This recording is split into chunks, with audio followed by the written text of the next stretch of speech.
ज्येष्ठ अभिनेते धर्मेंद्र यांचं निधन, वयाच्या 89व्या वर्षी घेतला अखेरचा श्वास।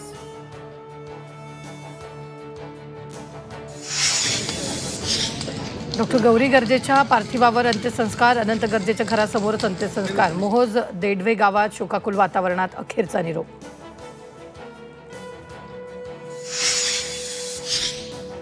सोलापुरात 2 मित्रांची आत्महत्या, मित्राच्या अंत्यविधी दरम्यान दुःख सहन न झाल्यानं दुसऱ्या मित्राचं टोकाचं पाऊल। मुंबईत 360 कनेक्टिव्हिटीचा प्लॅन, लोकलला मेट्रोसारखं करणार यूथ कनेक्ट कार्यक्रमात मुख्यमंत्र्यांचं विधान, लोकल तिकिटातही कोणताही बदल करणार नसल्याची फडणवीसांची ग्वाही। भाजप खासदार अनिल बोंडेंना धमकीचा फोन, तरुणाकडून फोनवर बोंडेंना शिवीगाळ करत धमकी।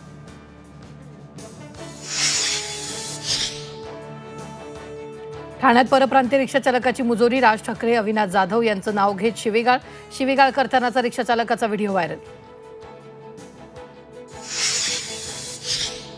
कोल्हापुरातील तामगाव ग्रामस्थांचं आंदोलन मागे, जिल्हाधिकाऱ्यांसोबत चर्चेचं आश्वासन दिल्यानंतर ग्रामस्थांच्या आंदोलनातून माघार। विमानतळ प्राधिकरणानं रस्ता अडवल्यामुळे ग्रामस्थ आक्रमक।